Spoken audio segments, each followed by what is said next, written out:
Boker Tov, Shavua Tov Mevorach, à toutes et à tous.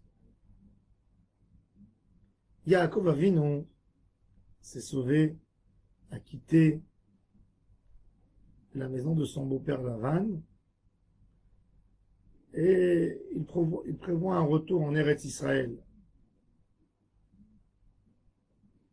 En revenant vers Eretz Israël, il y a son frère Esav qui est mis au courant que Yaakov a l'intention de rentrer en Israël, dans la maison des parents, Yitzhak et Rivka.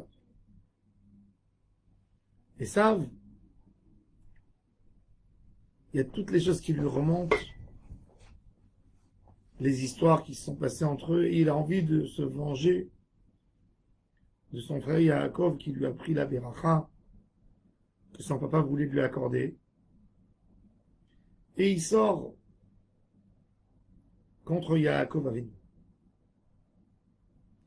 Et la Torah nous raconte tous les préparatifs de Yaakov.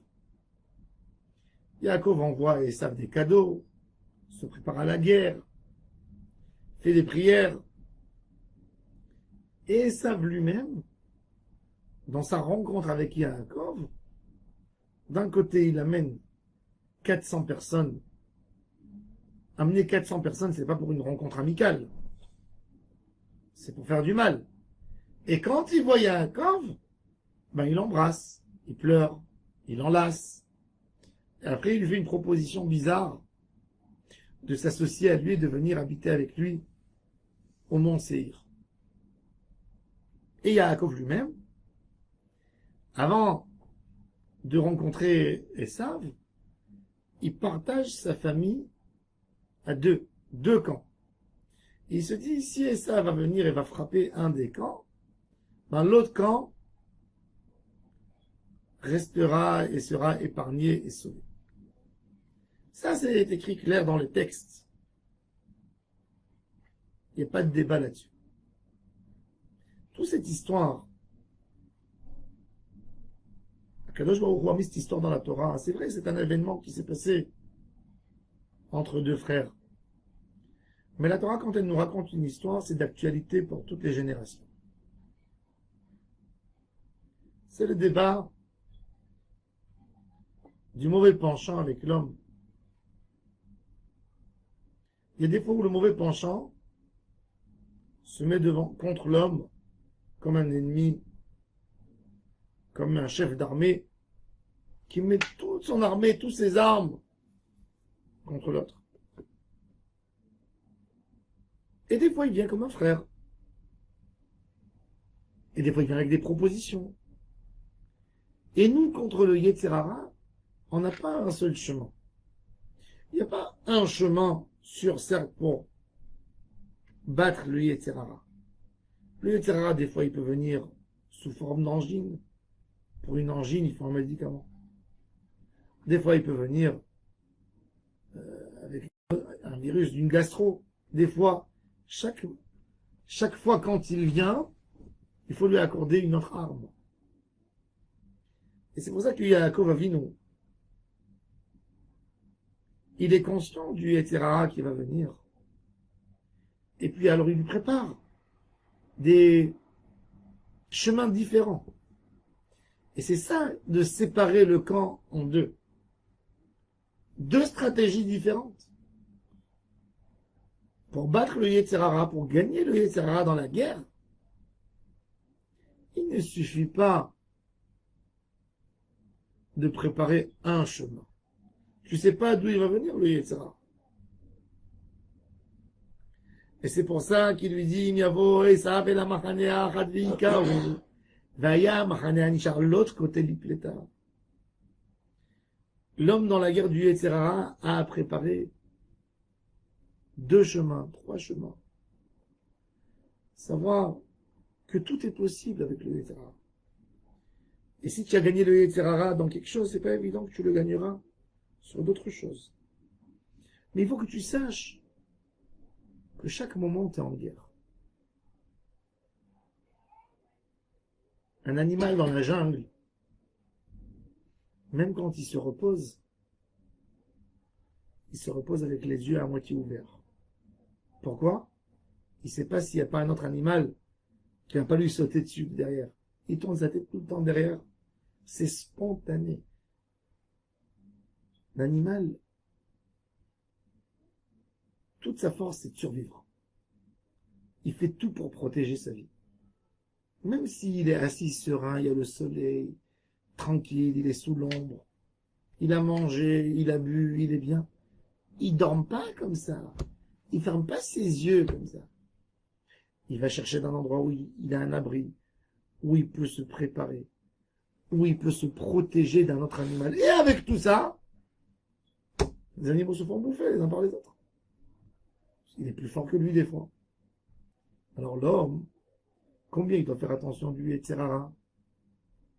Même quand t'es bien, même quand t'es tranquille, même quand tu penses que les choses vont bien dans la manière que tu voulais toi, il y a le Yetzirara qui t'attend pas. Il est déjà prêt pour essayer de te casser. Et il faut avoir plusieurs possibilités. Il faut que je sois toujours avec pas un stress, mais que je sois toujours en attente. Quelle arme le Yetzirara va employer maintenant? Qu'est-ce qu'il va utiliser maintenant pour me faire tomber? Et on a besoin d'être attaché à la Gdusha en permanence pour essayer de militer contre le Yetzirara. Et ça, c'est les deux camps. Yaakov Avinu dit, il n'y a pas un chemin sûr dans la Avodat Hashem pour gagner, pour battre le Yetzirara. Il n'y a pas un chemin. Et qu'est-ce qu'il fait Yaakov? Il dit, quand il envoie à Esav un message, il lui dit, Im Lavan Garti. Il dit, Vaïli Shovaramor, j'ai pas eu toutes les brachot. C'est la Hanava. Gagner le Yetzirara, c'est de comprendre qu'il est très fort. Et comprendre qu'on n'a pas assez de force en nous. La première chose le premier outil qu'un juif a besoin d'avoir pour gagner la guerre contre le Yetzirara, c'est de savoir d'abord qu'il est faible, qu'il peut être atteint par le Yetzirara. Parce que quand l'homme pense, je ne veux pas être atteint, je suis intouchable, c'est là que le Yetzirara va le faire tomber. Parce qu'il ne s'est pas préparé. Donc la première condition, c'est la Hanava, c'est de comprendre que nous sommes faibles. C'est ce qu'il dit à Yaakov Avinu. Katonti mikola chasadim ou mikola emet akadosh baruch hu. Tu m'as fait de très belles promesses que tu allais me garder. Mais tu ne peux pas me faire une promesse de me garder du Yetzirara. Parce qu'il y a un libre arbitre. Et je peux tomber. Et je peux craquer. Je peux tomber en une nuit de mon niveau de Kdusha. Aujourd'hui, je suis méritant. Mais dans le champ de bataille, je ne sais pas si je vais pas avoir une pensée tordue qui va me faire perdre la garde supplémentaire qu'Akadosh Baruch Hu est censé me garder. Et c'est pour ça que Yaakov Avinu fait une fila de tout cœur à Akadosh Baruch Hu. Sauve-moi de la clipa de mon frère Esav. J'ai peur de sa guerre comme que j'ai peur de sa fraternité. Parce qu'il change d'aspect d'une seconde à une autre. Si Esav s'attendait à frapper Yaakov, à lui faire mal, quand il est venu, en venant voir Yaakov Avinu, en venant, il change sa stratégie de guerre. Et il enlace. Yaakov se prépare à une bagarre. Et tout d'un coup, Esav vient chez lui et lui dit, mais je n'avais pas l'intention de me bagarrer avec toi. Je voulais t'embrasser. Te voir. J'ai amené ces 400 personnes pour te faire un kavod. Pour te dire que t'es mon frère. Et Yaakov est perturbé. Et là vient la proposition de Esav. Amène tes enfants qui passent un moment chez moi, avant de venir vous installer en Israël. Et là, Yaakov Avinu a besoin de changer de stratégie. Et de dire non, on n'ira pas. Mais ça, c'est le Yetzirara. Il vient chez toi comme une menace, et il te fait un coup, il te donne une illusion qu'il veut t'amener quelque part, et après il vient d'une autre manière. Et ça, pour comprendre ça, il faut avoir la hanava. qu'on est très petit par rapport au Yetzer Hara, qui est énorme. Un homme qui dit, moi j'irai dans tel endroit et je ferai pas de Havera, il fait trop confiance à soi. C'est un orgueil qui va le faire tomber, puisqu'il n'est pas conscient de la force du Yetzer Hara. Et c'est pour ça que Yaakov Avinu, qu'est-ce qu'il fait dans la rencontre avec Esav? Il se rend petit. Parce qu'il se dit, avec tout ce que je connais, je ne connais pas assez le Yetzer Hara. Et c'est que comme ça que tu restes sur tes gardes, que tu comprends à un moment qui peut te faire tomber. Donc la Hanava, c'est la condition pour gagner le Yetzer Hara. Parce que la Hanava, elle te fait dire que le Yetzer Hara, il est plus fort que toi. Et tu dois faire attention, et c'est jamais suffisant. Et même si tu penses que tu as entouré ta maison de guerriers, ça ne suffit pas pour gagner le Yetzer Hara. Et il faut que tu étudies la Torah tous les jours. Et il faut que tu sois là toujours à côté d'Hachem pour ne pas que le Yetzer Hara te fasse piéger. Ça, c'est la Hanava de Yaakov Avinu. Ça, c'est Katonti Mikol HaChasadim ou Mikol HaEmet. Ça, c'est le secret pour gagner. Le Katonti Mikol HaChasadim ou Mikol HaEmet, c'est pas un doute de Yaakov, c'est le secret de la résistance contre le Yetzer Hara, d'aller chercher chaque moment et chaque instant des outils pour rester et pour gagner. On a une guerre cachée entre la Russie et les États-Unis.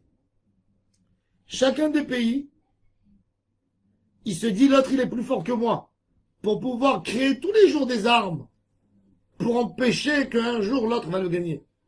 Mais si un des pays dit je suis le plus fort, plus la peine de développer des armes, ben là, il va perdre.